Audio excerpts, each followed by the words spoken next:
lagi, saya Estefania Lahema selaku host di podcast BK Suka-Suka, di mana podcast ini merupakan tugas proyek yang kelompok kami lakukan untuk memenuhi tugas mata kuliah TIK dalam bimbingan dan konseling.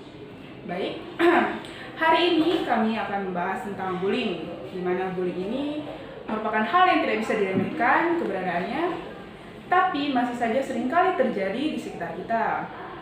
Seperti yang kita ketahui, bullying ini sering terjadi pada anak-anak hingga orang dewasa. Tapi, sudah saya lanjut saja. Oh ya, oke. Dipotong aja. Tapi, bullying yang kita bahas kali ini adalah bullying. Oh, suara. Tapi, bullying yang akan kita bahas kali ini seputar bullying pada remaja. Dan tentu saja kali ini saya tidak akan berbicara sendiri, tapi ada salah satu teman saya yang akan menemani saya pada pagi hari ini. Pada teman saya, silakan. Ya, silakan perkenalkan diri. Halo Sobat BK, perkenalkan nama saya Putri Aiskar Arum dari Program Studi Bimbingan dan Konseling. Bertanya? Oh tidak, saya kira kamu perkenalkan diri lagi. Oke, baik. Jadi topik yang akan kita bahas hari ini itu mengenai bullying ya, lebih tepatnya bullying pada remaja. Nah, kalau menurut Ayu sendiri nih, kalau mendengar kata bullying, apa sih yang terlintas dalam pikiran Ayu? Kalau menurut saya sendiri, bullying itu adalah tindakan yang tidak senonoh atau dapat merugikan seseorang. Karena bullying itu kayak menjerumuskan korban ke dalam hal-hal yang tidak baik, membuat dia trauma, membuat dia kayak gimana merasa dijauhin gitulah. Intinya pokoknya nggak jauh-jauh lah dari tindakan yang tidak terpuji, begitu menurut saya. Seperti yang dikatakan Ayu tadi ya, memang benar bullying itu adalah tindakan-tindakan seperti itu. Di Indonesia sendiri hampir setiap harinya ya pasti selalu ada yang namanya kasus bullying, apalagi pada usia 7-12 tahun ya, usia remaja, pasti ada saja anak yang melakukan bullying. Nah, oke. Karena tema podcast kita adalah mengenai sharing story, jadi tentu saja Kakak Ayu di sini akan berbagi sedikit dari pengalamannya dalam menghadapi bullying. Ya, kalau dari saya sendiri sih sebenarnya punya pengalaman pribadi ya tentang bullying. Pada saat saya duduk di bangku SMP dulu. Nah, penyebabnya itu banyak banget. Jadi salah satu penyebabnya itu adalah karena saya beda budaya dengan yang tempat saya tinggal ini. Sedikit cerita ini. Dulu saya, kalau boleh potong, sebenarnya Kakak Ayu ini dari mana dan tinggal di mana sebelumnya? Dulu itu saya adalah pindahan atau transmigran dari Jawa, khususnya Jawa Timur. Nah, saya pindah ke Sulawesi dan daerah saya dulu itu daerah tempat tinggal saya atau kampung halaman saya itu namanya Desa Lalundu. Jadi pada saat itu saya pindah dari Jawa, pindah dari Jawa ke Sulawesi ini dan bertempat tinggal di Lalundu ini. Di Lalundu tempat saya kampung halaman dulu itu budayanya itu sangat kental di kampung halaman saya ini karena masyarakat di sini itu mayoritas bersuku Kaili dan juga Bali. Jadi orang Jawa tuh hanya bisa dihitung jari lah. Dihitung jari beberapa saja yang ada di daerah itu. Jadi kita tuh kayak merasa didiskriminasi gitu, kayak dijauhin, tidak diajak bicara gitu. Kayak orang Jawa tuh kayak, ih orang Jawa gak usah deh teman lah istilahnya kayak gitu. Apalagi iya betul banget.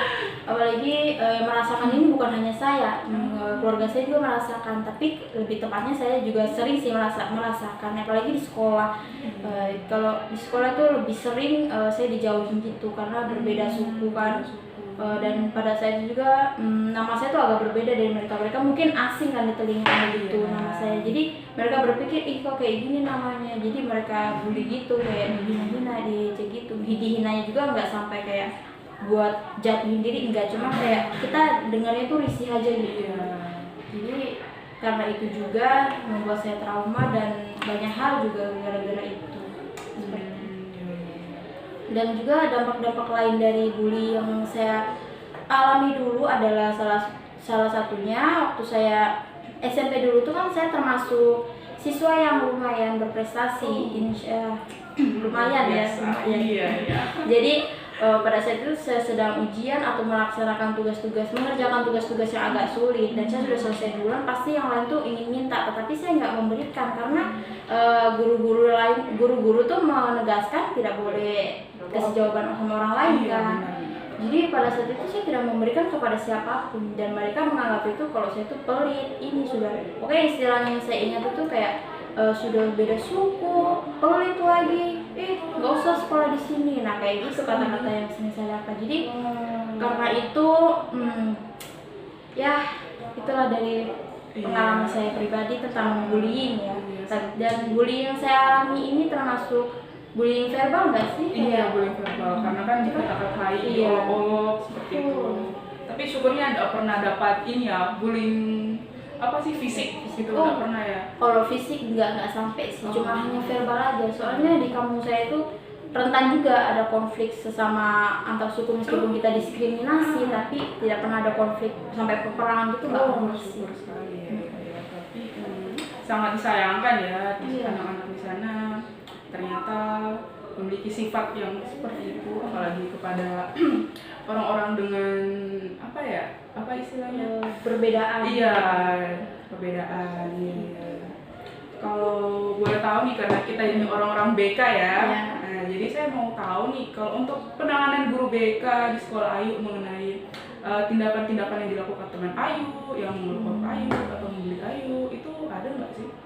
Kalau peran guru BK sendiri pada saat itu di sekolah saya, guru BK ada, tetapi yang saya tahu dulu itu guru BK bukan lulusan dari program studi BK itu sendiri. Jadi sistem profesinya itu tidak bekerja secara optimal gitu. Jadi dia tidak memberikan layanan yang tepat kepada kita semua tentang layanan bullying lah atau layanan masalah belajar. Jadi ada guru BK tetapi tidak berjalan sesuai fungsinya gitu. Nah, guru BK ini selain jadi guru BK juga mengajar mata pelajaran. Jadi itulah yang menyebabkan dia tidak berfungsi secara baik lah sebagai bisa melaksanakan tugasnya. Iya, ya, betul sekali. Benar. Karena selain bukan karena lulusan BK, jadi dia tidak mengerti bagaimana cara membimbing seorang anak yang mungkin sedang dalam masa-masa dibully seperti yang Ayu rasakan. Nah, itu juga yang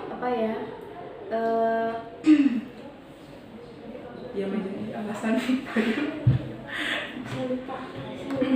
Padahal tadi kan udah bagus loh yuk. Mungkin apa kali sini kita terlalu tegang.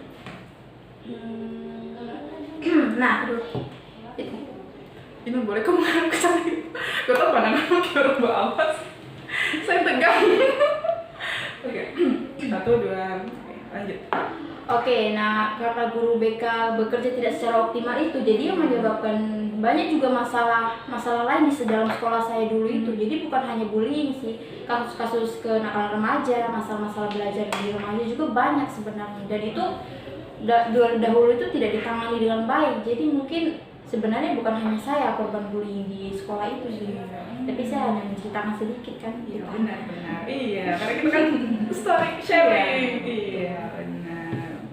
Baik, tadi Ayu sudah bercerita ya tentang tentang pengalaman Ayu semasa sekolah waktu dibully. Jadi kalau dari Ayu sendiri ya, bagaimana caranya Ayu mengatasi kayak hal-hal yang bikin down Ayu selama Ayu dibully? Bagaimana cara Ayu mengatasi dan bisa bangkit dari masa-masa itu? Kalau dulu sih saya cara mengatasinya itu yang pertama ya minta saran dari orang tua ya, pastinya orang tua dulu. Baru kemudian saya setelah dinasihati itu dikuatin, jadi saya sudah kuat lah istilahnya, udah kuat mental gitu menerjang semuanya. Jadi orang tua saya juga menyarankan untuk coba kalau memang sudah tidak punya teman di sekolah atau apa, ke perpustakaan aja membaca atau mendengarkan musik. Kan dulu di perpustakaan saya itu ada komputer, jadi komputer itu boleh dipakai oleh siswa dan terserah kita mau nonton YouTube atau apa, yang penting di jam istirahat. Saya memanfaatkan waktu itu untuk menghilangkan kejenuhan tentang teman-teman saya membuli saya itu. Jadi saya kayak menghindar aja lah daripada saya tanggepin. Iya, seperti benar. itu. Daripada tanggapin, Ayunya jadi Iya. sakit hati. Iya. Jadi makin depresi. Oh iya, betul sekali sih.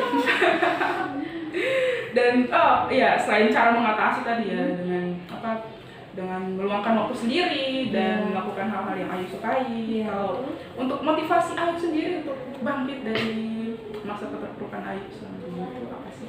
Motivasi saya sendiri yang pastinya karena itu tadi masalah saya prestasi itu, karena saya tidak ingin redup prestasi saya dan sampai sekarang tetap maju, saya bisa kuliah. Nah maka dari itu saya harus tetap termotivasi, dan orang tua saya juga bilang, kamu kayak gini ya udah lanjut aja terus sampai kita bisa membuktikan bahwa orang Jawa tidak seperti ini, bahwa orang Jawa tidak pelit atau tidak apa begitu. Jadi kamu bisa membuktikan sendiri kan?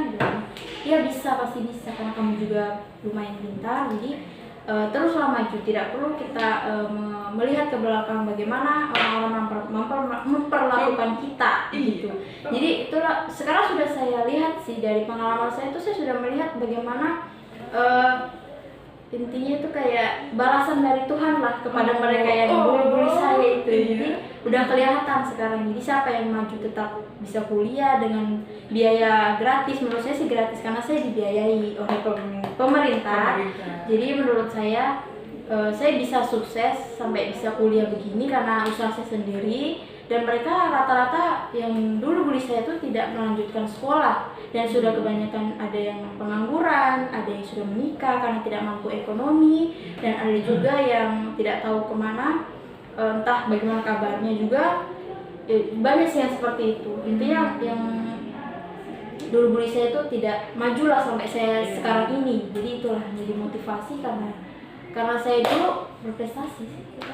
Biasa, jadi sampai sekarang Ayu masih tetap maju ya. Iya. Itu sangat luar biasa sekali ya pengalaman Ayu.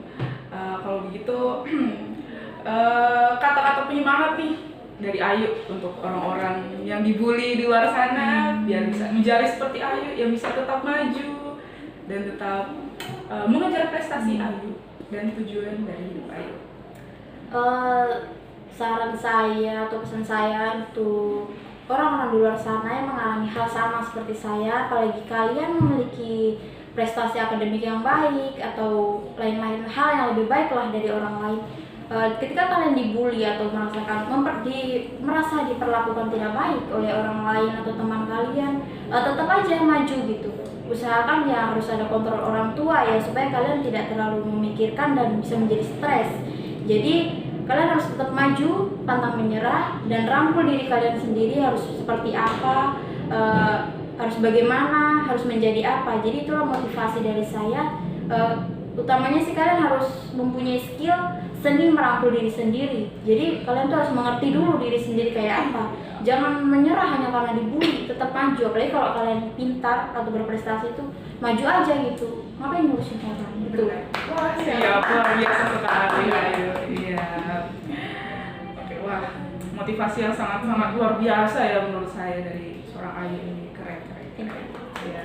Baik, sekian saja ya bincang-bincang kita pada pagi hari ini. Terima kasih atas waktunya Ayu. Sama-sama. Baik, jadi baiklah, sekian. Dadah.